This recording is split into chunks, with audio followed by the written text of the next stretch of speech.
নমস্কার বন্ধুরা, আজকে পটলের দোরমা রান্না করব। তো পটলের দোরমা প্রথমেই আমি পটলটা ভালো করে ধুয়ে পরিষ্কার, ভিতরের যে বিচিগুলো ছিল সেগুলো আমি বের করে নিয়েছি, এই যে সেই বিচিগুলো। আর এর সাথে আমি কী কী দেবো সবটা আপনাদের সঙ্গে শেয়ার করছি। তো আমি একটু মসুরের ডাল নিয়েছি আর একটা ডিম নিয়েছি। আপনারা যত ডিম দেবেন তত ভালো হবে। ঘি নিয়েছি আর একটু গুঁড়ো দুধ নিয়েছি, আপনারা চাইলে গরুর দুধও নিতে পারেন। তো এই সব আমার উপকরণ। আর সাথে হচ্ছে মশলা আছে জিরা বাটা আর হচ্ছে মরিচ বাটা, এই আর কি। আপনারা চাইলে পেঁয়াজ রসুন আদা বাটা সবই দিতে পারেন। তো আমি প্রথমেই রান্না করে টেস্ট করে খেয়ে দেখেছি কীরকম লেগেছে, তারপরে আপনাদের সঙ্গে শেয়ার করেছি। তো দুর্দান্ত লেগেছে। হয়তো বা পেঁয়াজ রসুন দিলে মোটামুটি লাগতো, কিন্তু গরুর দুধটা দিয়ে বেশি জাল দিলে আর হয়তো আরও ভালো লাগতো, অথবা টক দই দিলে। তো যাই হোক, আমি পটলের ভিতরে যে পুরটা দিব সেটা আমি এখন ভালো করে ভেজে নিচ্ছি। তো এর জন্য আমি পটলের বিচিগুলো প্রথমে প্যানে দিয়ে হালকা করে ভেজে নেব। এর সাথে একটু হালকা লবণ আর হলুদ দিব, আর এর ভিতরেই আমি ডালটা দিয়ে দেবো আর ডিমটাও দিয়ে দেবো। যত বেশি ডিম দেবেন তত ভালো হবে। আপনারা চাইলে ডিমের বদলে মাছ, চিংড়ি মাছ অথবা মাংস এগুলোও দিতে পারেন। আর আমি তো প্রথমেই নমস্কার দিয়ে দিয়েছি। এখন আমি বলতেছি কেমন আছেন, কোথা থেকে আমার ভিডিওটা দেখছেন। সবাই কিন্তু অবশ্যই লাইক কমেন্ট শেয়ার দিয়ে পাশে থাকবেন। ফেসবুক থেকে দেখলে অবশ্যই ফলো দিবেন, আর যদি ইউটিউব থেকে দেখেন অবশ্যই সাবস্ক্রাইব করে পাশে থাকবেন। আর আপনারা পাশে থাকা মানে আমাদের শক্তি। আপনারা যদি পাশে না থাকেন তাহলে মানে আমরা জোর পাবো কোথা থেকে।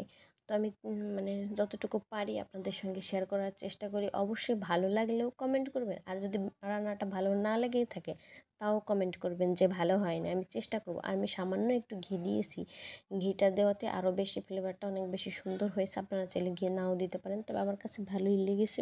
আর আমার ঘরের কর্তা তো খুবই চেটে পুটে খেয়েছে। দুঃখের বিষয়ে ঝোল ছিল না, এটাই আমার সব থেকে বড় কষ্টে। এত কষ্ট করে রান্না করছি, আর রান্নাটা খেতে এতটাই দুর্দান্ত যেটা বলার মতো না। খুবই ভালো লেগেছে, খুবই ভালো লেগেছে। কিন্তু সময় সাপেক্ষ, এই আর কি। এটা সময় লাগে হচ্ছে যে এই কাজগুলো করতে একটু সময় লাগে, এই আর কি। তো আমি পটলের ভিতরে হচ্ছে সবগুলো উপকরণ আমি সুন্দর করে দিয়ে দিলাম। আর এর উপরে আপনারা চাইলে বেসন দিতে পারেন, অথবা আটা দিতে পারেন। যার যা আছে আপনারা সেটা দিয়েই কাজে লাগিয়ে আবার নাও দিতে পারেন।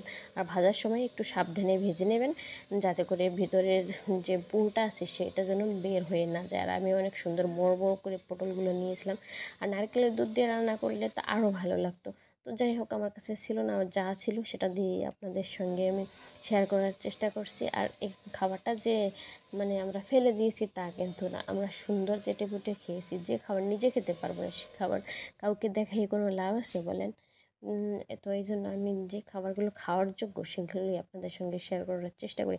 এখন আমি পটলগুলো হালকা রকম একটু ভেজে নিব, সামান্য পরিমাণে একটু ভেজে নিয়ে এরপরে আমি হচ্ছে রান্নাটা শুরু করব। আর আমি তেমন উপকরণ দিইনি, সেটা তো আমি প্রথমেই বলে নিয়েছি। আপনারা চাইলে মানে অনেক কিছুই দিতে পারেন, তবে রান্নাটা খুব যে কঠিন তা না, শুধু একটু সময় লাগে।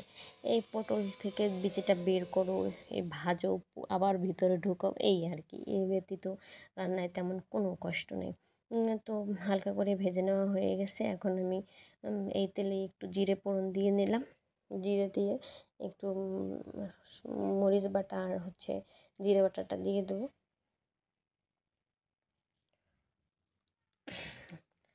যত মশলা দিতেন হয়তো বা ভালো লাগবে। আর আমি তো আগেই বলেছি আমরা মশলা খাওয়া তেমন একটা পছন্দ করি না, এই জন্য মশলা বেশি দেইনি। যা দিয়েছি মোটামুটি ভালোই হয়েছে। আর উপকরণ তো কম ছিল, এই জন্য বেশি পরিমাণে মশলা দেইনি। তো আমরা তো মানে প্রথমে ট্রাই করেছি, এই জন্য মাত্র 4টা দিয়েছি, যে বেশি দেওয়া যাবে না গো, বেশি দিলে নষ্ট হবে। শুধু শুধু যদি না খেতে পারি এই ভয়ে ছিলাম, কিন্তু খুবই ভালো লেগেছে। আপনারা কিন্তু প্রত্যেকে ঘরে ট্রাই করবেন। আর এবং খারাপ হোক ভালো হোক প্লিজ কমেন্টে জানাবেন। রান্নাটা যদি খারাপও লেগে থাকে আপনাদের, তাও কমেন্ট করবেন। ভালো লেগে থাকলে তো কমেন্ট করবেন।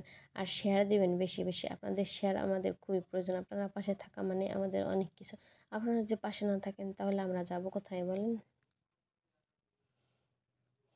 তো এভাবেই নেড়ে চেড়ে একটু ভালো করে মশলাটা কষিয়ে নিয়ে এখন আমি আরেকটু পরিমাণে জলটা দিয়ে দেব। তারপরে একটু গরম মশলা, লাস্টে একটু গরম মশলা দিয়ে নামিয়ে নিব, এই আর কি। রান্নাটা খুবই সোজা, কিন্তু ওই যে বললাম যে সময় সাপেক্ষ। তো যে যেখান থেকে দেখছেন, ইউটিউব থেকে দেখলে অবশ্যই সাবস্ক্রাইব, আর যদি ফেসবুক থেকে দেখেন অবশ্যই ফলো দিয়ে পাশে থাকবেন, আমরাও যত পাশে থাকবো। রান্নাটা হয়ে গেছে, টাটা বাই।